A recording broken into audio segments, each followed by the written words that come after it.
Oke, selamat siang, kembali lagi dengan Pak Ustadz. Nah, kali ini Pak Ustadz akan bahas tentang perbedaan knalpot aftermarket racing beneran dan knalpot racing-racingan ya. Jadi di depan saya ini ada banyak sekali knalpot, ada 3. Ini knalpotnya motor 250 punya R25 dan Ninja Mono. Nah, saya akan kasih contoh dari 3 ini masing-masing supaya kalian paham knalpot racing beneran dan knalpot racing-racingan ya. Oke, kita mulai dari yang pertama, yaitu knalpot racing-racingan. Oke, ini ada knalpot R25 racing-racingan. Knalpot bawaan motor saya yang saya dapat kemarin, motor bekas banjir. Knalpot racingnya dapat knalpot yang seperti ini. Ini knalpot racing-racingan ya. Saya kurang tahu mereknya apa, seperti ini ya.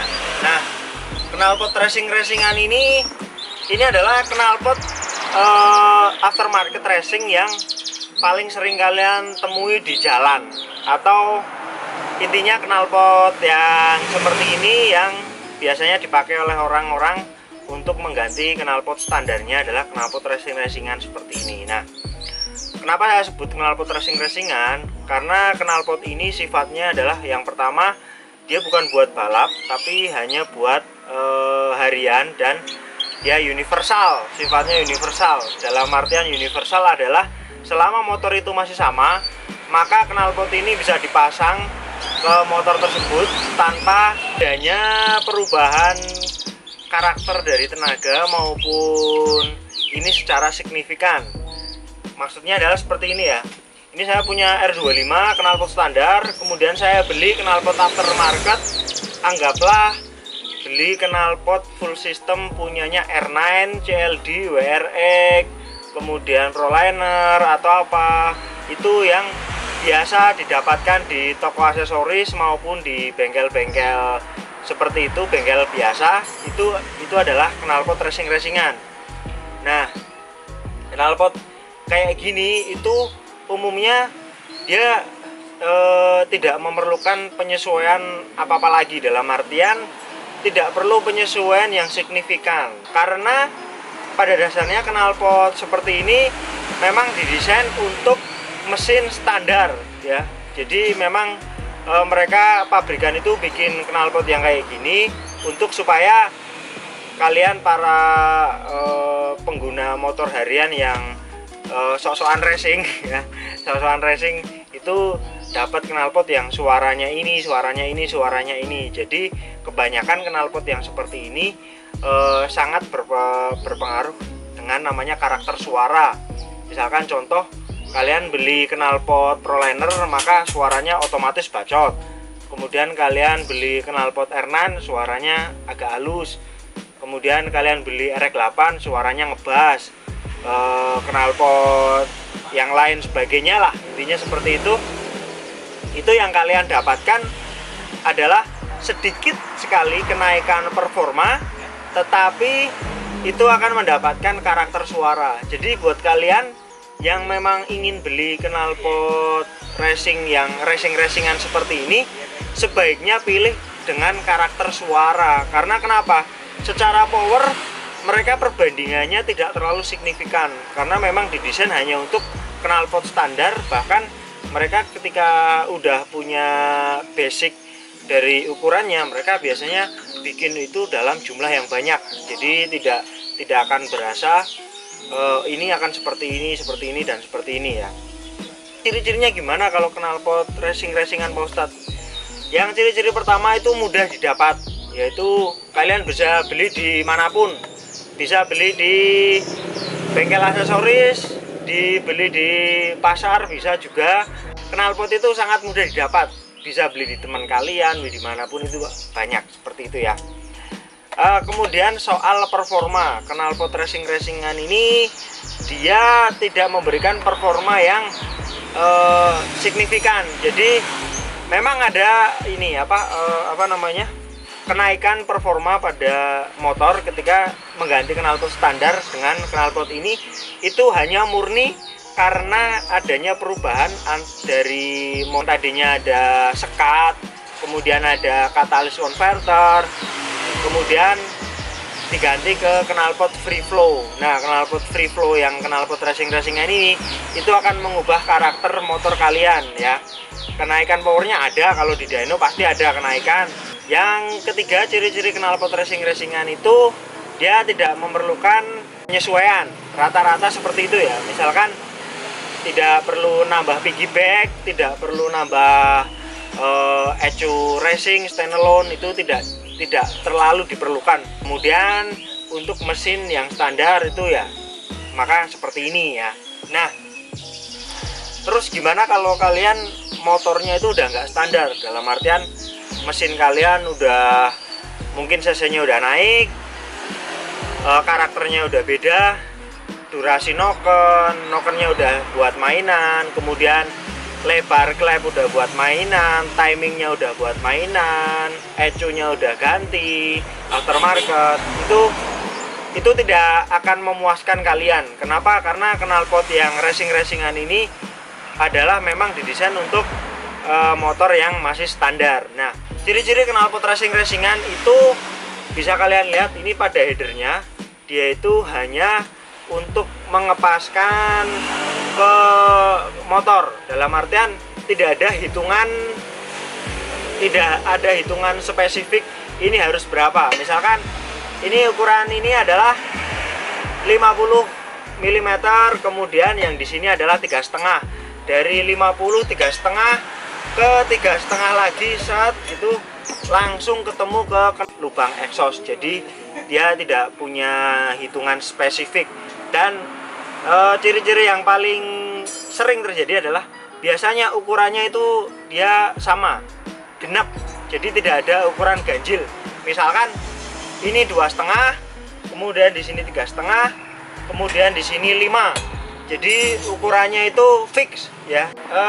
Untuk silencer knalpot racing-racingan itu didesain biasanya mereka punya estetik sendiri atau gimmick sendiri, gimana knalpot ini menurut konsumen itu akan terlihat bagus. Kita tahu knalpot seperti R9 itu, Akrapovic dan lain sebagainya punya bentuk berbagai varian dari silencer adalah untuk mempercantik, jadi memperindah estetik dari motor. Jadi kalau dilihat itu knalpotnya menambah kegantengan dari motor tersebut ya, seperti itu.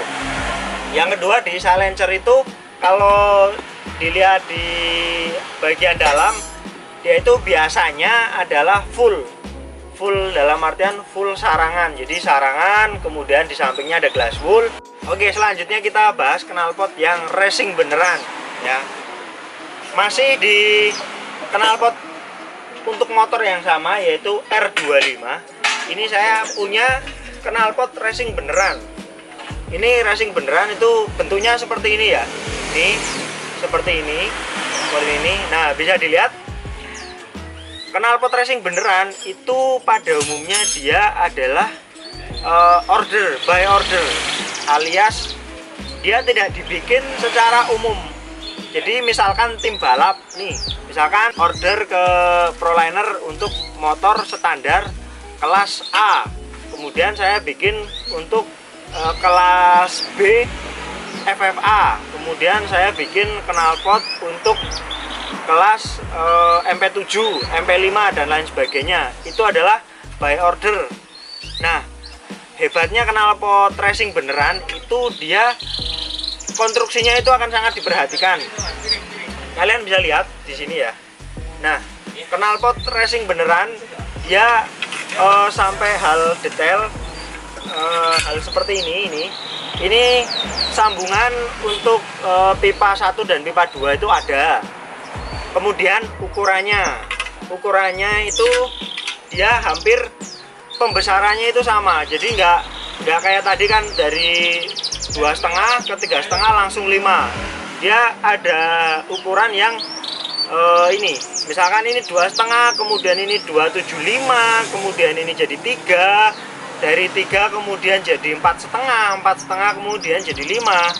Nah, itu menyesuaikan karakter dari motor yang akan digunakan untuk balap. Dalam artian setiap tim itu mereka punya motor dengan spesifikasi masing-masing. Walaupun di kelas yang sama, mungkin mereka ngakalinya beda-beda. Dalam artian kalau kita anggap untuk kelas MP7 ada karakter pembalap yang dia mainnya di RPM bawah sampai tengah. Ada pula pembalap yang suka main di RPM tinggi sampai atas. Itu maka konstruksi dari knalpotnya itu beda-beda. Di sini yang akan bermain adalah time lapse ya. Di mana knalpot seperti ini biasanya adalah by sponsor, dapatnya gratis karena sponsor biasanya ya. Oke, nah ciri yang paling kentara kalau knalpot racing beneran itu adalah ini. Bisa diperhatikan, dia memakai lubang. Ini ada 2 lubang ya. Ini lubangnya udah saya bikin karena lubang yang sebenarnya adalah lubang yang besar ini. Ini lubang yang besar ini. Ini adalah lubang AFR meter atau dia lubang lambda untuk ECU racing ya. Biar nanti bacaan ECU-nya itu presisi dengan panas dari knalpot yang dihasilkan itu, apakah AFR-nya udah pas atau AFR-nya belum pas, itu nanti bacaannya ngikutnya di sini semua. Biasanya untuk knalpot racing beneran ukuran ininya tidak universal. Jadi misalkan kita pesen di Proliner itu ukuran di sininya biasanya di angka 55 atau 60 atau bahkan 65. Itu tergantung dari pesanan masing-masing tim balap. Dalam artian kalau saya punya tim balap tadi ada A dan B dan C, saya akan pesan ke mereka tolong untuk yang kelas A itu memakai silencer ukuran 50, untuk kelas B ukuran 55, untuk kelas C ukuran 60 ya, seperti itu ya. Nah, pertanyaannya apakah knalpot yang racing beneran ini bisa dipasang di motor standar? Bisa. Knalpot yang racing beneran ini bisa dipasang di motor standar, tetapi dia pasti akan minta penyesuaian. Dalam artian kalau misalkan kalian dapat knalpot racing beneran dipasang di motor kalian yang masih standar, itu motornya bukan jadi enak, malah biasanya ngempos. Atau kalau kalian karakternya buat harian, kalian akan ngerasa kok harus RPM atas terus. Oke, nah yang terakhir adalah ini ya. Ini punya Ninja Mono, knalpotnya pendek, knalpot pendek. Kenapa? Karena memang karakter dari Ninja Mono itu powernya itu adalah di bawah, bukan di atas. Jadi dia memerlukan header yang pendek dan silencer yang pendek supaya naik RPM ke peak powernya itu lebih cepat. Nah, itu satu. Ini untuk desain knalpot ini saya bikin sendiri. Dalam artian saya ngitung sendiri ukurannya, ini pakai pipa berapa, ini pakai pipa berapa, ini pakai pipa berapa. Saya lupa karena ini knalpot sudah lama banget. Yang jelas untuk silencernya ini silencer yang ini ukurannya dia 60 karena ini Proliner ya. Ini Proliner Restec yang tidak dijual di pasaran karena ukurannya sini beda.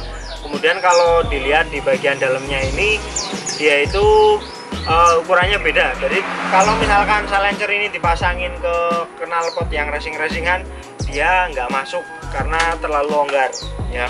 Knalpot yang racing bikin sendiri itu biasanya adalah untuk orang-orang yang seperti saya, miskin buat beli knalpot atau nggak punya sponsor knalpot, jadinya bikin sendiri untuk motor yang sesuai ya. Kayak misalkan saya punya tim balap misalkan, walaupun saya nggak punya gitu, kemudian punya tim balapnya terkenal, dapat sponsor, maka saya nggak bakal bikin yang kayak gini tapi karena saya belum punya tim balap, saya belum punya ini, saya pasti nyari supplier yang bisa memenuhi kebutuhan knalpot sesuai ukuran dari saya sendiri, seperti itu ya. Oke, jadi Demikian untuk perbedaan knalpot racingan dan racing beneran dan knalpot racing beneran yang bikin sendiri. Mana yang lebih bagus? Semuanya bagus karena itu sudah disesuaikan untuk masing-masing penggunaan, yaitu memang buat balap, buat harian yang cuma pengen nyari suara, dan buat yang ini bikin sendiri karena nggak punya budget dan nggak punya sponsor ya. Nah yang terus Pak Ustadz, kalau misalkan untuk harian itu gimana ya? Kalian bebas, terserah mau pilih knalpot apa aja. Yang penting kalau untuk harian saran saya adalah cari untuk yang suaranya aja. Karena apa? Karena kalau kalian misalkan seperti tadi saya bilang, Proliner aslinya bacot, kemudian RX8 suaranya halus, kemudian R9 suaranya di tengah-tengah, itu pilihlah kesukaan kalian. Yang penting knalpot itu tidak mengganggu orang lain dari mana suaranya. Kalau kalian tinggal di kampung, knalpotnya terlalu bacot, itu kan jadi musuh masyarakat, itu nggak bagus. Lebih baik pilih yang knalpotnya suaranya adem. Kalau kalian tinggalnya di sawah atau di hutan, itu kalian pilih yang knalpot bacot, itu nggak apa-apa. Ya seperti itu ya. Jadi kesimpulannya seperti itu, oke? Wait, bentar dulu ya. Nggak, saya closing dulu karena saya akan tambahan. Jadi ada tambahan dikit tentang pertanyaan yang paling sering ditanyakan di Sandi Q&A. Seperti yang kalian tahu, saya itu ngadain Sandi Q&A di Instagram. Jadi buat kalian yang ingin tanya, saya menyediakan waktu itu seminggu sekali di hari Minggu ketika saya libur untuk bertanya tentang apapun itulah. Nah, ini pertanyaan yang sangat sering muncul, yaitu tentang knalpot racing atau knalpot aftermarket itu ngerusak mesin apa tidak ya. Dan saya selalu jawab, dia merusak secara langsung itu tidak, tapi dia kelamaan akan merusak. Nah, yang paling penting sebenarnya penyebab rusaknya mesin karena pergantian knalpot aftermarket adalah perubahan karakter pada rider. Jadi ketika udah ganti knalpot racing, ridernya itu naik motornya itu berubah. Dia semakin sering ngeget gas, RPM-nya langsung bek gitu. Kemudian yang kedua, high RPM yang selalu sering-sering. Dan yang nanti akan rusak adalah yang pertama itu adalah ini. Apa ini? Ya ini adalah klep. Nah, klepnya itu pun spesifik. Klep yang akan rusak adalah klep X. Kenapa klep X yang akan rusak? Karena dengan penggunaan knalpot yang aftermarket itu tidak adanya blowback atau dia kembalinya udara ke dalam klep ini, maka klep ini itu akan sangat gampang kotor. Jadi tidak ada yang membersihkan klep X. Berbeda dengan klep in, dimana klep in itu dia sebenarnya selalu dibersihkan karena ada bensin itu kan dia kalau kotoran akan membersihkan. Sedangkan ini kalau X, karena sisa bahan bakar yang udah terbakar, walaupun masih ada sisa, ketika ada blowback atau kembalinya itu ke area head, maka harusnya ini sedikit ada pembersihan, namun tidak ada. Nah, yang terjadi adalah klep X itu akan gampang sekali namanya terpanggang. Nah, yang kalau udah terpanggang secara terus-menerus, itu yang efek pertama adalah dia akan terjadi kebocoran pada bagian pinggiran ini, bibir klepnya itu dia akan gampang terjadi kebocoran. Nah, yang selanjutnya adalah ketika kalian pakai knalpot racing, terjadinya perubahan pola rider itu biasanya nanti ya, misalkan nih motor yang limitnya di 10.000, terus mereka ingin limitnya jadi 15.000, kemudian seperti itu biasanya ya yang akan merusak mesin. Kalau secara langsung sebenarnya knalpot racing itu tidak langsung merusak mesin. Itulah kenapa kalau di dealer pergantian knalpot racing itu akan merusak namanya garansi. karena memang ada efek yang seperti itu. Terus knalpot yang terbaik seperti apa? Knalpot yang terbaik yang aman untuk mesin adalah knalpot yang headernya standar, hanya diganti silencer gitu. Karena pada dasarnya seperti yang saya bilang tadi, kalau kalian ganti knalpot racingan, ya kalian kan hanya sebenarnya dapat suara secara performa, tidak ada perbedaan signifikan. Maka lebih baik belilah slip on. Dengan slip on kalian performanya hampir sama, nggak naik banyak juga, tapi masih ada blowback karena katalis yang masih nempel. Yang kedua adalah suara knalpot yang sedikit lebih bacot, dalam artian ada suara keras, itu kalian tetap dapat. Dan gitu aja tambahannya, mohon maaf tambahannya nyelip. Sampai jumpa di video Pak Ustadz untuk edukasi selanjutnya. Sampai di sini aja. Semoga video ini bermanfaat. Stay young, ride fast.